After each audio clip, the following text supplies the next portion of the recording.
Hi, everybody. Thank you so much for joining us. My name is Noah Jench, and I'm the IC's Chief Communities Officer, actually outside of the IC Los Angeles Sheffer Center, which I'm going to get in any minute. Um, Over the past few days, our families and friends in Israel have been huddling in bunkers, holding strong through non-stop missile attacks. And like you, we're all concerned, but also hoping for the very best, and we hope that your families and loved ones are doing well. Before I get into introducing our moderator and speakers, I do want to give you a quick update from the IC front.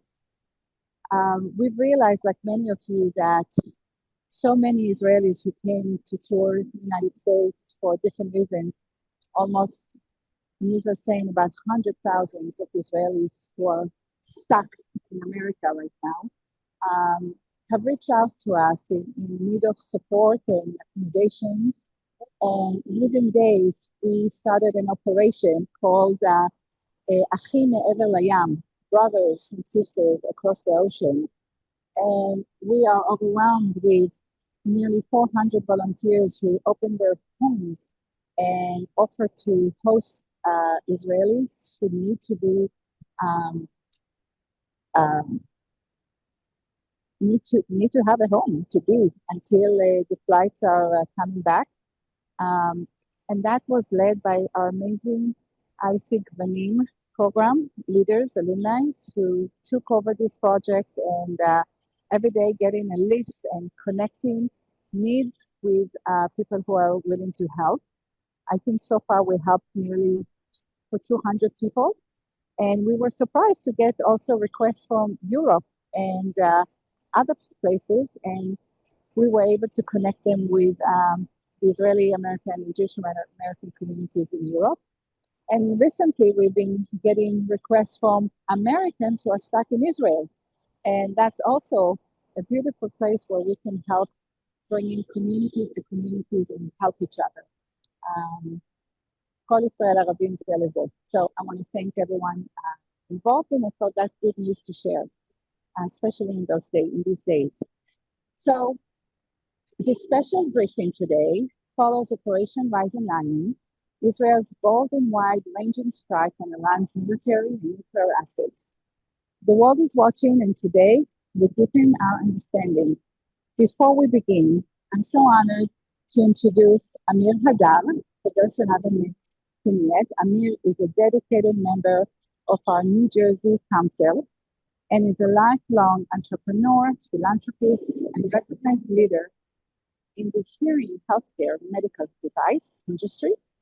Amir will lead today's important discussion and introduce our speaker, who is in Israel right now with us. Thank you so much, and go ahead, Amir. Thank you, Noah, and happy belated birthday again from all of us. Thank you. Thank you for all you do. Thank you. Welcome, everyone. It's powerful to see such strong engagement from across our Jewish and Israeli American community.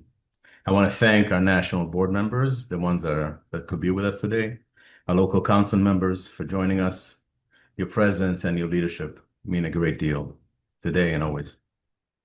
A warm welcome to those signing in from across the US, from east to west, to our brothers and sisters who have joined us from Israel, and others joining from around the world. We're honored to be joined tonight by Lieutenant Colonel Sarit Zehavi, a leading expert in Israeli security and the founder of the Alma Research and Education Center. Sarit brings firsthand military and strategic insight into one of the most consequential conflicts Israel has ever faced. So let's get right into it. Sarit, first of all, thank you for being with us tonight. I know it's late where you are. I know that sirens can begin at any moment, and we'll forgive you if you need to leave us and run. But before we tackle the first question, please tell us a little bit about your initiative, the Alma Research and Education Center. Thank you. First, I'm very excited to be with you today. It's my first time with the IAC. I'll say a few words about the Alma Center and myself. I am a former intelligence officer. I served for 15 years with the IDF, with the Northern Command, and with the Research and Analysis Division. And I have MA in Middle Eastern Studies. I briefed a lot of delegations during my service. It was part of my mission who came to Israel and wanted an intelligence briefing around the Israel security challenges on the northern borders. I live up north. And when I ended my service, I established kind of a one-woman show initiative to brief delegations on the border as a civilian. But very quickly, I understood that something different is needed, that it's not enough to be just one woman in this, that I need an institution. And that way, in a gradual process and with a lot of help of generous people, I established the Alma Center, which is an NGO. There is no small business anymore. And we produce knowledge on those topics. And the idea is to create a platform of knowledge that will be useful for opinion makers and policy makers around those issues of Syria, Lebanon, Hezbollah, and also Iran, which we basically started a little bit later, and we came very prepared to this war.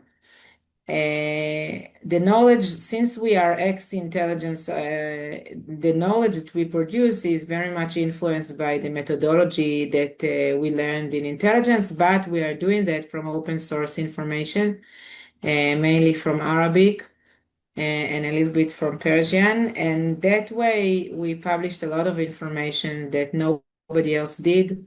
We warned against an invasion of Hezbollah before October 7th to Israel's north, and that is Hezbollah is interested in war. We published more than 20 videos of the Iranian missiles, drones, and nuclear sites, videos under the title Eyes on the Ground, which created a lot of buzz in Iran and Lebanon themselves because they thought we do have eyes on the grounds, which of course we don't. But it looks like we are. So I invite all of you to follow us and to be up to date with everything that is going on over here. I myself live 9 kilometers from the Lebanese border. It means that I was not evacuated during the war. The evacuation area was between 0 to 5 kilometers from the Lebanese border, but I experienced the war here hardcore with all the performance of Hezbollah's munitions. Right, and this is not what this talk is about, but Sarit and I had an opportunity to speak about what could have happened on October 7th has Hezbollah joined that war.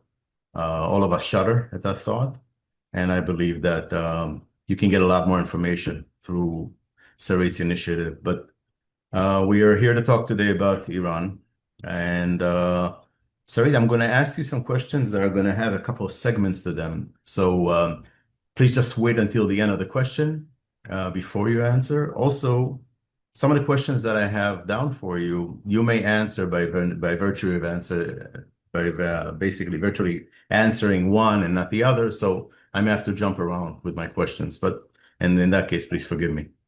Let's begin with a big question everybody's asking. Why now? Israel has known about Iran's ambitions for years and has held back multiple times. So what changed? And what was the proverbial last straw that led to Operation Rising Lion?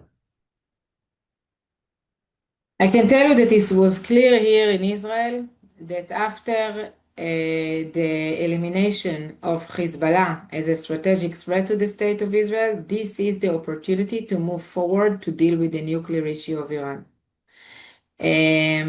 We had suspicions, and I'm saying we, I mean at least myself, okay, and I believe more researchers here, that Iran used October 7th and the war over here maybe as part of a pre-planned intention to draw the world's attention to what's happening in Gaza and Israel's resources to what's happening in Gaza and in the north in order to move forward quickly towards a bomb. We didn't have any information around that until this week it was published in Israel. that, as you saw, the last row was a special piece of information that talk about progress in the weapons group. I want to explain what does that mean. In order to create a bomb, you need to have ballistic missiles, which they do. You need to have enriched uranium to a high percentage of more than 90%, which they already enriched uranium that can be enough to 15 bombs to a level of above 60%. And the gap is very, very easy to bridge. And you need to find a way to take those materials and to put them on the missile, like to compose a bomb from this enriched uranium. And for many years, they had a lot of delays and a lot of difficulties in doing that.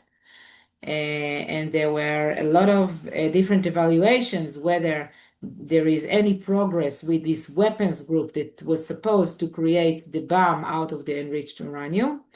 And the new information that probably came in due to reports that are published in Israel this week is that the weapons group had some progress and it had some experiences that were defined as successful.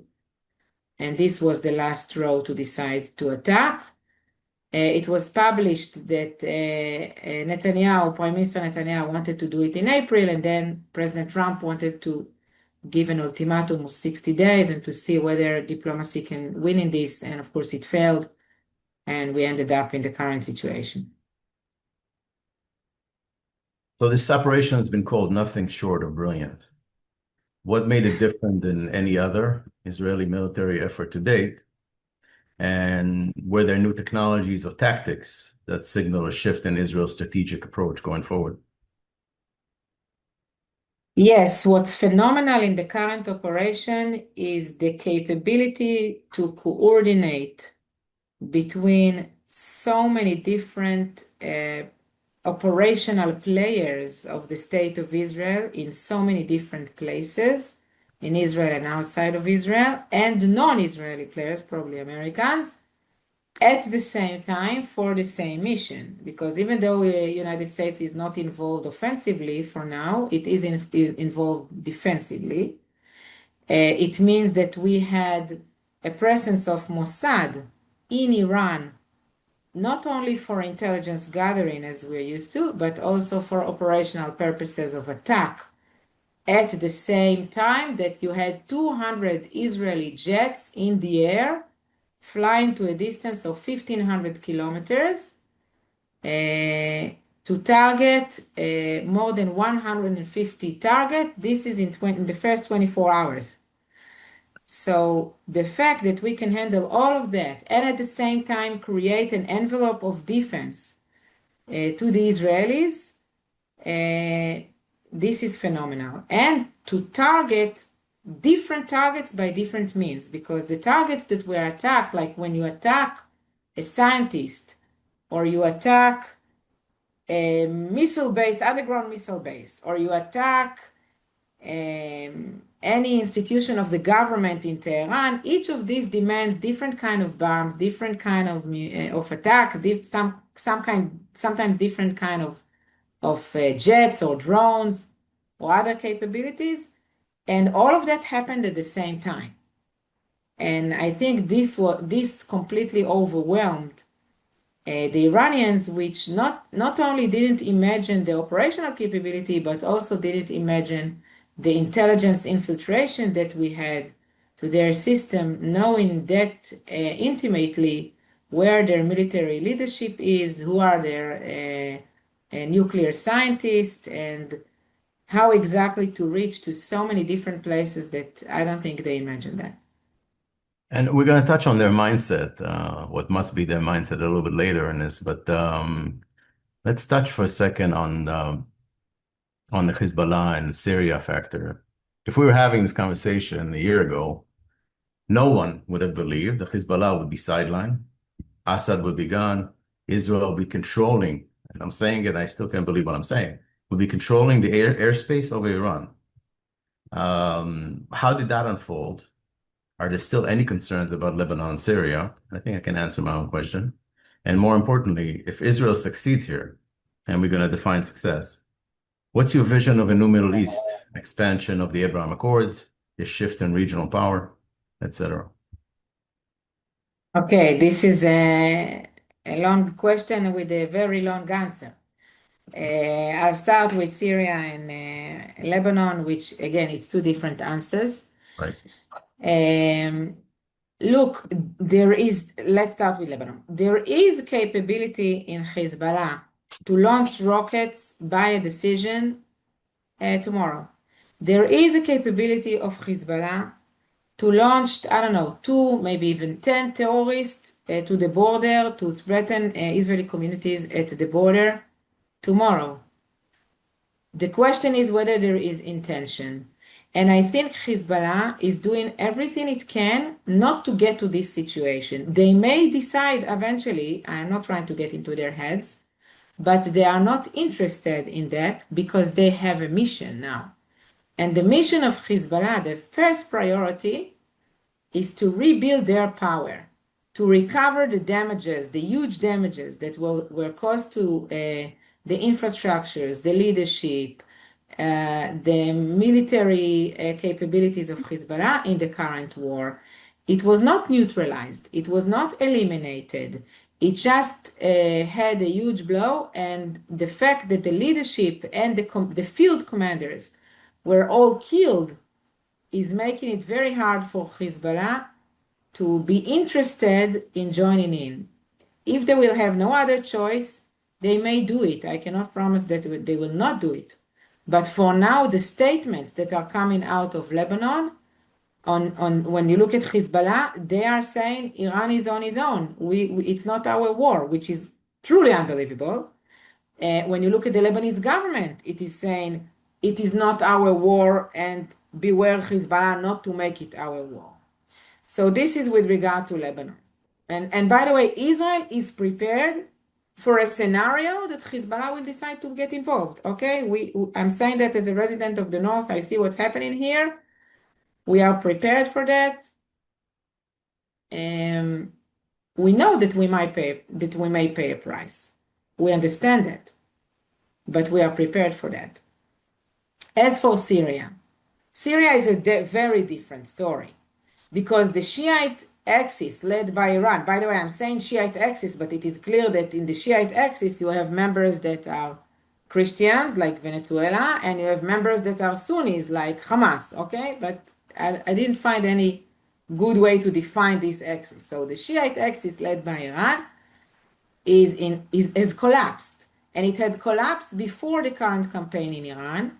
It had collapsed with the defeat of Hezbollah and with the fall of the Assad government in Syria. The capability of Iran to use Syria as a platform of either attacking Israel or smuggling weapons into the borders of Israel, the northern borders of Israel, became very difficult. It's not zero, but it became very difficult. And I think that the best proof to what I've just said is the fact that we had about 1,000 drones that attacked Israel in the past few days. All of them were intercepted.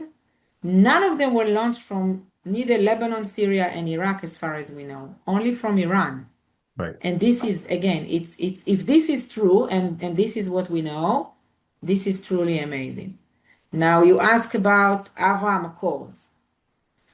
Before the campaign in Iran, they were already talking about normalization with Syria, normalization even with Lebanon, which was completely fantastic just a year ago, to even dream about it. And today, especially with regard to Syria, the dream became a little bit more realistic. You know, I am wearing a shirt here, I don't know if you can see, that says that, I'm sorry, I just want to check whether we have the sirens. That says that those who don't believe in miracles are not realistic. Okay, we may have the sirens here within a few minutes, we'll see. No, it's just drones. It's just drones, not here. We thought they did away with the early Right. Yeah, I'm checking. I'm trying. Yeah, it's just drones in the Golan. That's life here. We are with the application all the time.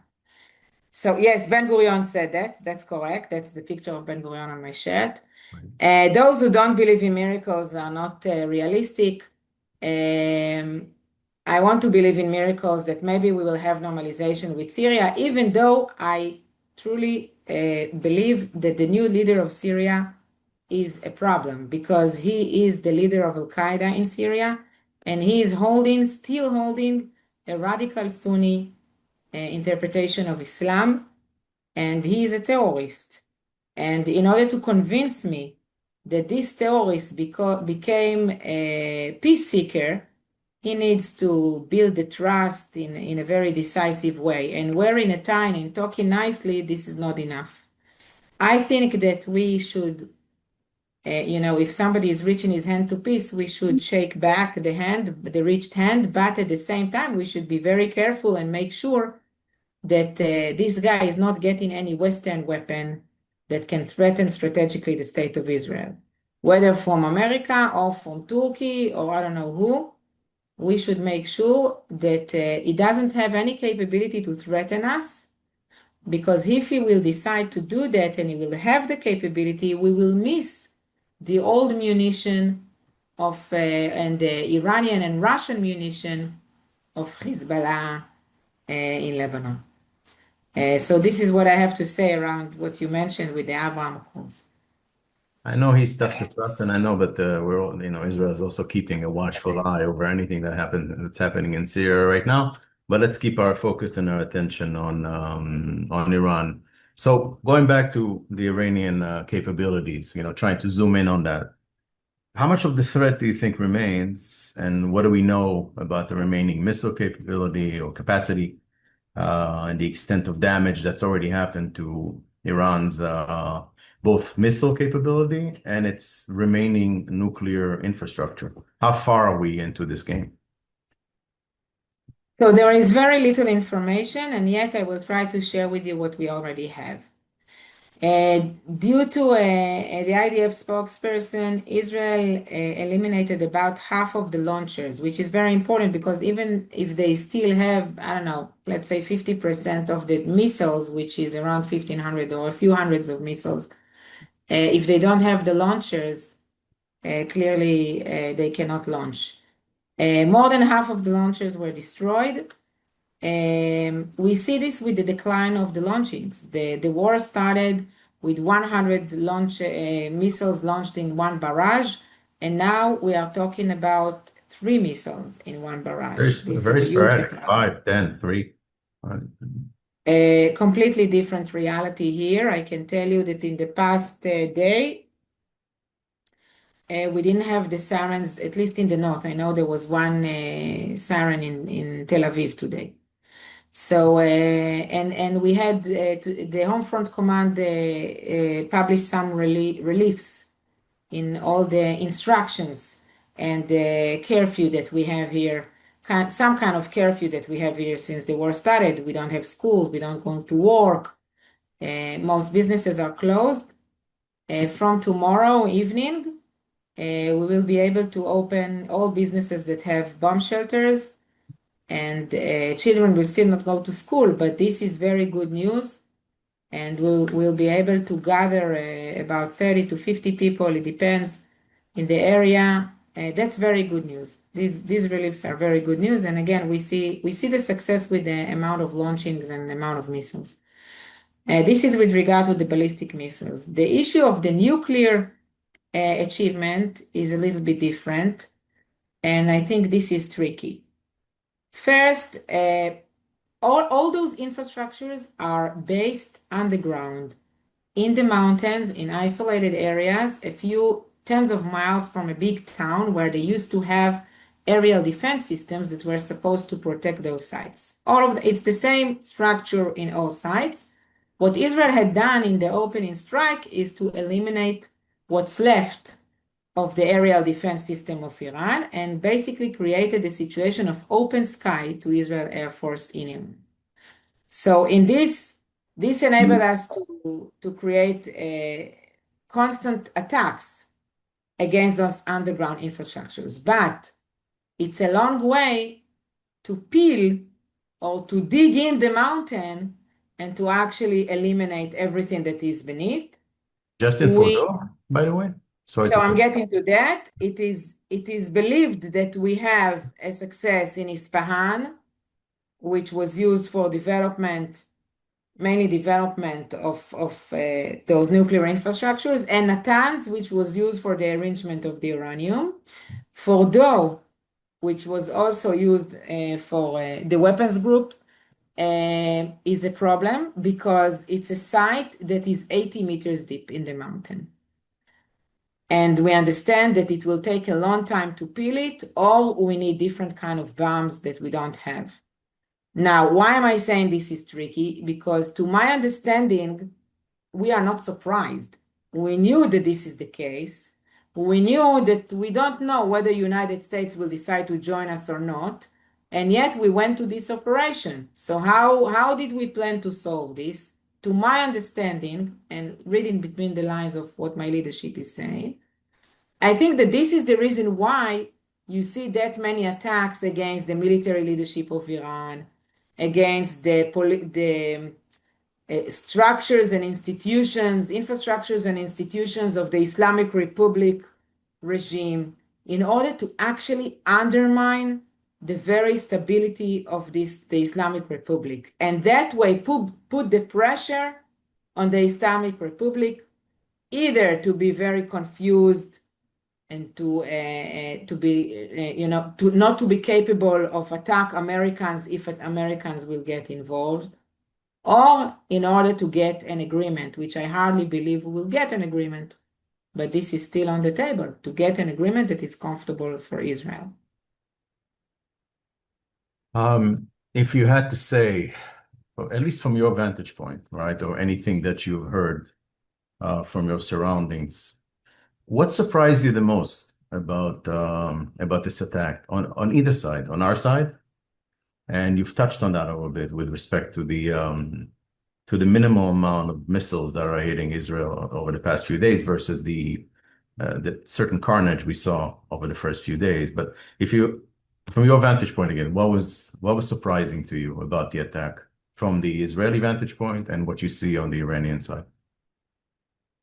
I think that what I didn't see or foresee is the fact that we decided to go to such a wide range of targets, not only focusing on these, 13, 15 nuclear facilities, but to go to something which is much, much wider than that. This surprised me because during the years we used to say attacking the nuclear facilities of Iran, it's not like attacking the nuclear reactor in Syria or in Iraq in 1981. Right. This is much more challenging because they spread the program in so many sites. And what you see now is that Israel is attacking much more sites than just the nuclear sites in order to eventually dismantle the nuclear program in various ways, not only by targeting the program itself. And I think for me, this was the surprise, the actual capability to create a variety of attacks in various means against variety of goals in such a short time, and actually overwhelming the Islamic Republic regime, which truly, as I've said, it's phenomenal. We are a nation of 9 million people that created an overwhelming effect against a regime that controls 90 million people. 90 million people, 80 times the size of Israel. Iran is a large And 80 times the size of Israel. It's nothing short of incredible. Now, just going to the next question. Israel is always focused on going after the head of the snake, right? In this case, we, at least till now, and both Trump and Netanyahu alluded to it, it hasn't happened just yet. But there were a lot of people that were targeted that first night, right? So not going after Khamenei directly. Was it intentional? And do you think that removing him would have changed any of the facts on the ground? Course, but the decision was not to go after Khamenei, meaning the decision was not to put the regime change as one of the goals of the war a priori. We all hope that we will have a domino effect and the regime will fall.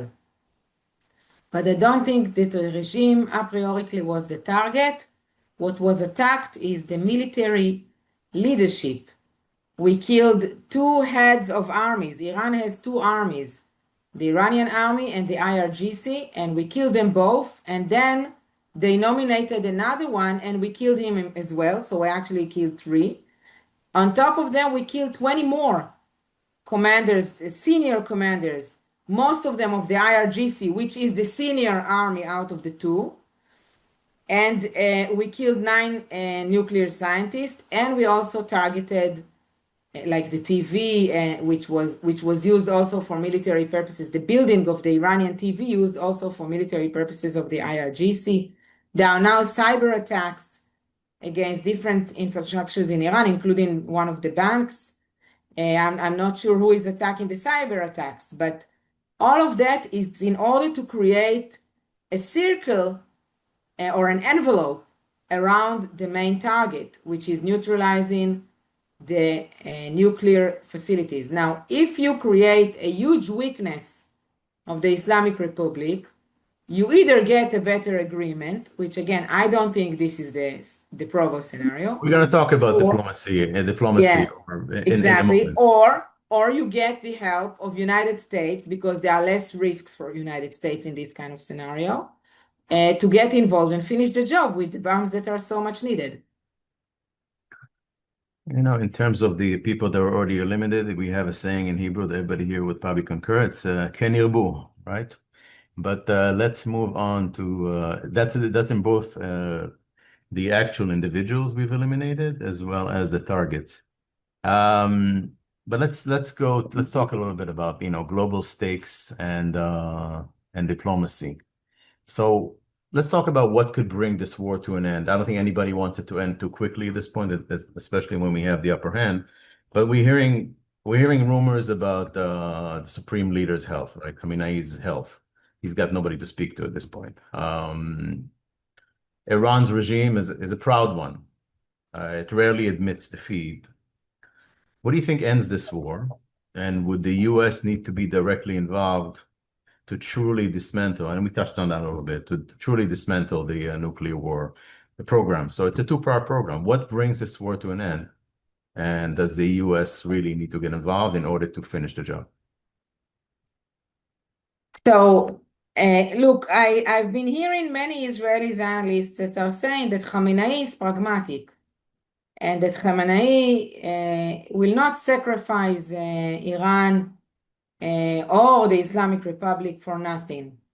And eventually he will figure it out how to go back to diplomacy. And that's why we need to go back to diplomacy. My instincts, I'll put it this way, as an analyst, makes me feel that even though he's pragmatic, even though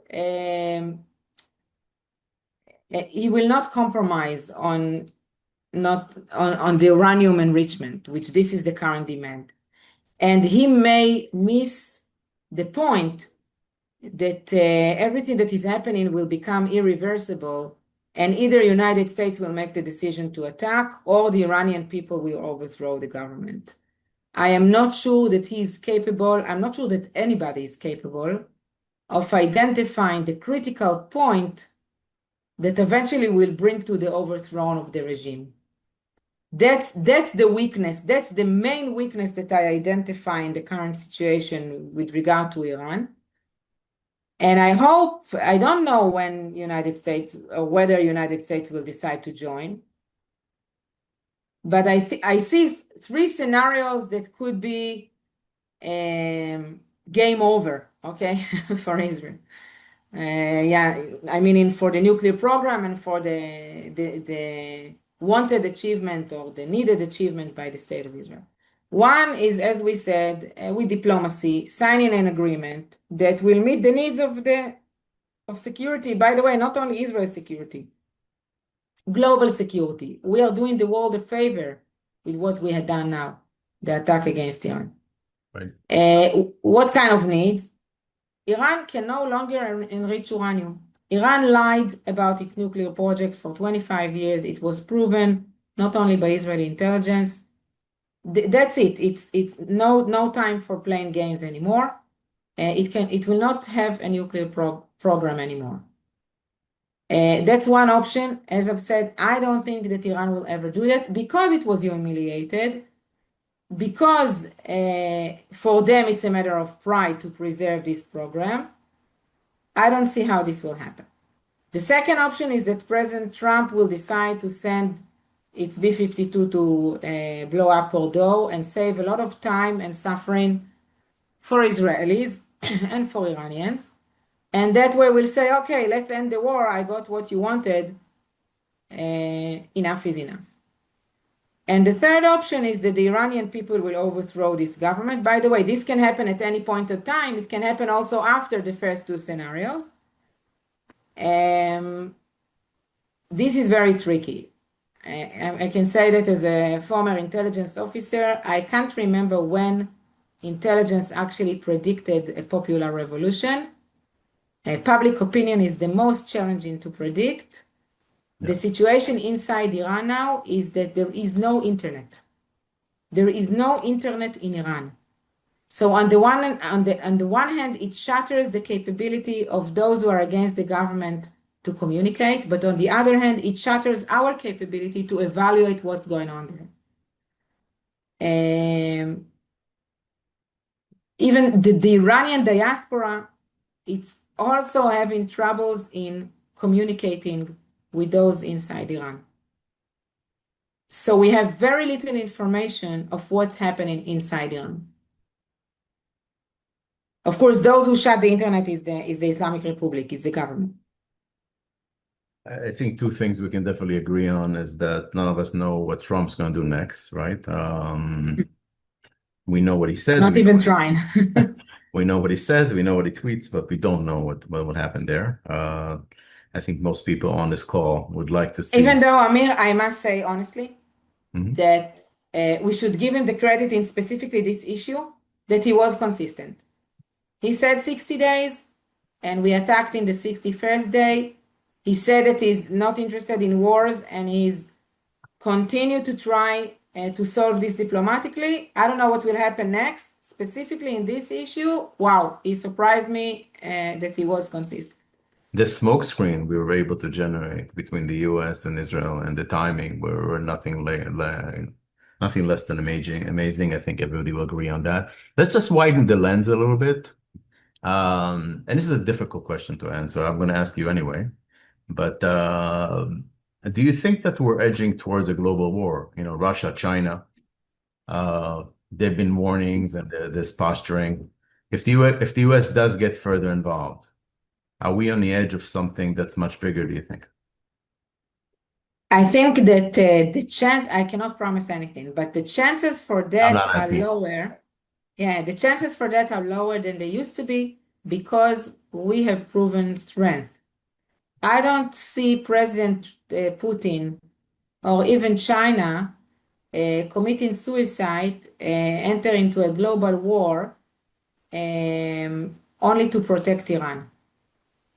I just don't see this happening. We don't have a situation of ideologically motivated China or Russia to eliminate the West, or it's not the case here. It's something different.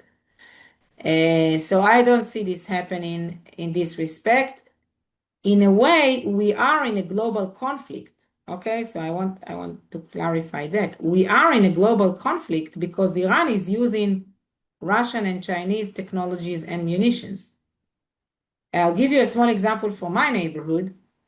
A big part of the munition that was found in Lebanon by the IDF, with all those boxes that were brought by the IDF into Israel of Hezbollah's munition, It was written on those boxes, manufactured in Russia, addressed to the Ministry of Defense of Syria. And it ended up in the hands of Hezbollah.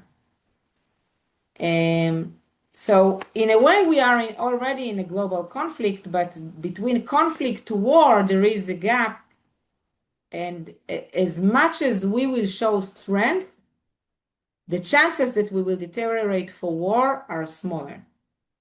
As much as we will show weakness, those players will seek to take advantage of this weakness. And when I'm saying we, I mean Israel, and I mean United States, and I even mean Europe when we look at Ukraine.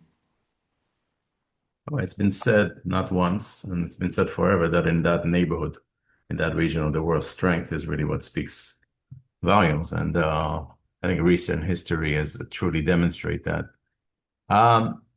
Let's talk a little bit about the national morale, the more human side of this. From your perspective and, through your panacea, we'll call it, what are you seeing and hearing from Israeli people in terms of resilience, resolve? I mean, these are people waking up 3, 4 times a night, running to bomb shelters with their babies, and we all know what that entails. What do you see that? And this is after a year and a half worth of a truly ugly war that started in the ugliest way, and now it's a war in a war. So what would you say about the Israeli people, the Israeli resolve? Look, I'll start with the difficulties, and then I'll end with the positive side. Yes, we are after a year and a half of war. Yes, our reservists are drafted, and many families are suffering from that economically, socially, personally, welfare, whatever. Yes, it's not easy not to sleep at night and then to work or to be with the children that are not going to school during the day. But if I'm taking myself as an example, which I'm not sure I'm an example, but if I'm taking myself as an example, I think that I am much more encouraged today than I used to be a year ago. When people met me a year ago, I was a depressed person living under daily attacks of Hezbollah, don't see the end of that, feeling that my government is not protecting me, visiting empty communities with my heart broken to see empty communities, deserted communities all along the Israeli northern border, and haunted by the horrifying sights whenever I go to sleep of what Hamas had done in the south, knowing that it was supposed to happen in the north as well.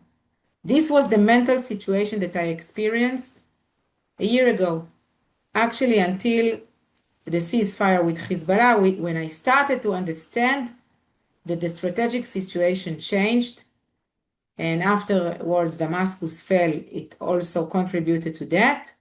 And now with the current operation, I finally start to be optimistic that, as you said, maybe the Abraham Accords will be expanded. Maybe the strategic situation in the Middle East will be completely changed. And maybe it's time to prosper here. Now, it's a long process. It's not going to happen tomorrow. It's going to take years. But we are at a historical moment. No doubt. We all feel that. We all feel, in Hebrew, you say the wings of history. I don't know how you say it. Probably it's a bad translation. משק כנפי ההיסטוריה. Exactly. We are in the wings of history at this point. Yeah, it's right in English? Okay. It works. I'm sure everybody here works. Okay. I'm always afraid to translate those expressions to English. You don't strike me as someone that's afraid of much. No. To hear missiles explode above your head and to try to protect your little girl at that moment and failing to protect, that's the most scary moments that I experienced here. Some of us don't know what it looks like, but the rest of us can only imagine. Yeah. We are much more optimistic. We are resilient. We support each other. Already you see initiative of helping those who were that we have neighborhoods that were destroyed. I don't know if you know, Of course, like yes. in Bat Yam, Rehovot, these are neighborhoods that people cannot live in their apartments. I And they are getting help. The Israelis are going out of their homes next to the bomb shelter and going to help those people, those evacuees. So it's the Israeli spirit, it's truly amazing. And I think, I had an interview with a foreign reporter yesterday, and she asked me, do you think the upper hand of Israel is because of its technology? And I told her, technology is the outcome of the Israeli spirit. That's the upper hand. The fact that we know that we have nowhere else to go, and that we believe in the mission. So that way we develop technology and we do everything that is needed around it. I want to leave some time for other people to ask questions. I think that what you said, Golda said it best, Golda Meir said it best. We have no choice, right? So a lot of what you've talked about, a lot of what Israel's done over the past few months, over the past few years, and in general throughout its existence, because we have no choice. There is no other land. There is no place to go. But I have a few more questions here. I'll shorten those, and I'll just ask something that I believe everybody wants to know, and then I'll wrap it up with one more questions and open it up to the field. I'd like to shift to Gaza for a moment. Does this war impact the hostages in Gaza or the operations there in any way? What do you foresee right now based on your knowledge and based on what's going on? And assuming that we're winning, we can finally say we're winning this war, and we will win this war because we have to. What does that do for our hostages? 53 still remain, 20 plus, 20, 22 still assumed to be alive. What are your thoughts on that? First, it is clear that we will not end this without having all 53 back home. It's clear to all Israelis. Second, look, of course, the fact that the Shiite axis doesn't exist anymore or collapsed means that Hamas will have a lot of difficulties to recover the huge damages that were caused to it in the current war. But I am not sure that it will bring the hostages back. It's two different things. I think that the key to bring the hostages back doesn't lie in Iran. It lies in Qatar. And unfortunately, not enough pressure was put on Qatar to put the pressure on the Hamas leadership, which, to remind everybody, is getting an amazing treatment and honor in Qatar to release the hostages. That's the key. As long as Qatar is interested that Hamas will continue to exist, it's not going to end. Not all hostages will be home. I'd like to believe that these latest developments will open the door to anyone else that has had any plans to mess with Israel, and hopefully that leads to the release of the hostages. This is not about my opinion, it's about your opinion. But my opinion is that the war in Gaza can end at this juncture. We've eliminated Hamas, and I believe that we need to release the hostages as soon as possible. We agree. Israel will not be the same until all these people are home. Either home for the I agree. families, and the ones that have perished, they're brought home for proper burial. And I think that my sentiments resonates with quite a few people on this call. So finally, Sarit, so we can open up. We all feel the same here. Like I'm sure. Whenever we see those mothers, for me as a mother, like how can you eat? How can you sleep? How can you breathe? It is clear that they want, yeah. The answer is they want to see you can't. They want to see their loved ones home. Yeah. Tzangamka needs to see Matan again. I mean, that's just one. I'll end with one question, and it has to do with you. You're deeply involved and invested in this, professionally, nationally, personally. What keeps you up at night? Look, I watched with my daughter, she's 11 years old, the funeral of the Bivas family. And I will never forget the look on her face when she watched TV. She wasn't just sad, she was terrified. She was terrified that it will happen again. And I promised her that it will not happen again. That's my life mission, that it will not happen again. And the only way that it will not happen again is that none of us, Israelis and Americans alike, will not fall asleep again. That we will make sure that those monsters on our borders, far from our borders, will not grow again, will not have capabilities to destroy us again, and that they will remain small and in the cage. That's it. Right. And at the same time, to make sure that we have the capability to defend ourselves if anything will ever get wrong. That's it. Truer words may never have been spoken, as we say. So let's opening up to questions. Meital, you still with us? I am. I'm going to go ahead and read a question that we have from Supra Farzan. You guys can both also see it in the chat as I read it out. Everybody else, as someone who deeply supports Israel in this war against the Islamic Republic, I'd like to ask, what are Israel's long-term strategic goals after neutralizing the regime's military threat? And how can those of us in the diaspora, especially pro-Pahlavi Persian Americans, actively contribute to a future where Iran is no longer a regional threat, but a free nation and a strategic ally of Israel? And he continues and asks, how can we help to empower the Iranian people to rise against the terrorist regime and support them in reclaiming their country through real regime change? This is one hell of a question. Yeah, I think the answer lies in Iran itself. Israel cannot rule Iran, manage Iran, build the future of Iran, create a new leadership in Iran. All of that is on the shoulders of the Iranian people. Even if eventually, I don't know if it will happen, I don't know if it's, I believe our leadership said that all options are on the table. So even if Khamenei will not end up alive in this conflict, we will not be those who will build a new Iran.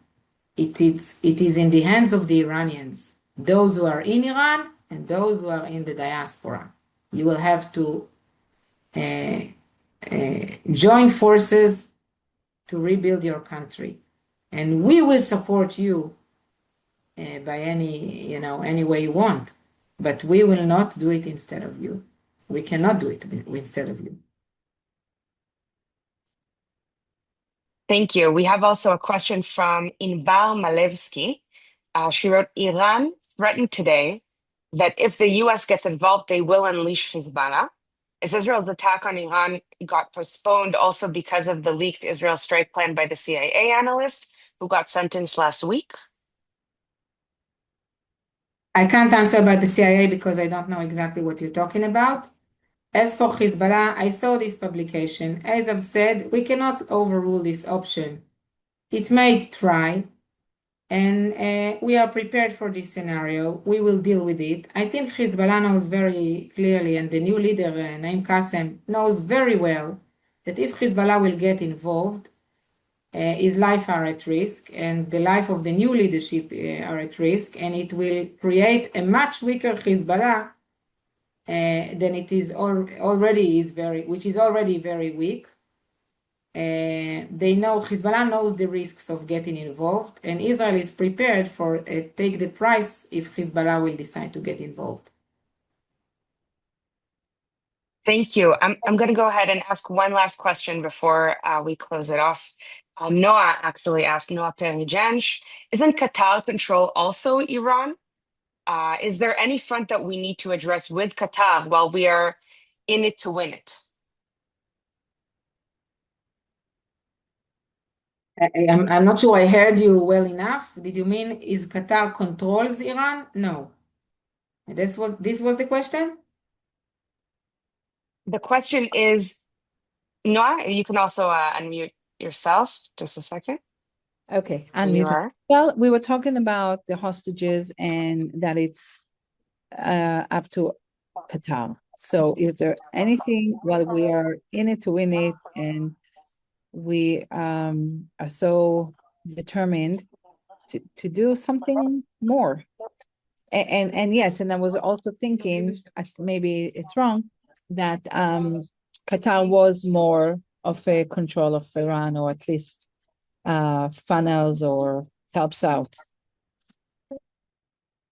What we can do more is to change the narrative. The narrative that controls the current negotiation for the release of the hostages is that Hamas is a partner for negotiation and Qatar is a neutral mediator. Both assumptions are wrong. Hamas is a terrorist organization. The leaders should be executed as the Nazis, and Qatar is not a neutral mediator. It has its interest to preserve the existence of this Nazi terrorist organization. Once we change those two assumptions, the whole attitude towards negotiations and towards the role of Qatar in these negotiations will change. And we will be able, like, to make an offer they can't refuse, if you like, and actually to tell Hamas, and I'm saying we again, I mean the Americans actually, to say to Hamas, either you are executed or we can pardon you for the lives of the hostages. If Qatar will support this, it will happen. But as long as Qatar is giving shelter to the leaders of Hamas, it will not happen. And as long as the US and Europe and the whole Western world complies with the fact that the leaders of Hamas are free to go in Qatar and they are considered partners for negotiation rather than terrorists that should be hunted, I don't see how we can end this. And I truly want to end this. You and all of us, ביחד, want to see them back. We have reached to our limit time, and while I think we can easily stay for another half an hour, we want to respect everybody's time. Thank you so much, Amir, for taking on this leadership and leading a fascinating conversation with really great questions. Thank you so much. Sarit, I'm sorry, I don't want to mess up your military title, and I know I will, but with all the respects in the world, thank you for everything you're doing and for educating us. And you are a woman of strength, and you will keep your promise to your daughter, and we're all counting on you for that. So just reminding everyone, if you are aware of any Israelis stuck in America, any Americans stuck in Israel, any Israeli stuck in Europe, anyone that needs help, emotional help, or any kind of help during these difficult times, the IC is here for you. And we have community and lay leaders and volunteers and a lot of people who are ready to give a call and help out in any way possible. So toda rabah to everyone, and may we see many, many good days to come soon. בשורות טובות. להתראות. Thank you for having me. Thank you. Thanks, Mital, for everything. Take care, everyone. Bye-bye. And Sarit, thank you again. Thank you.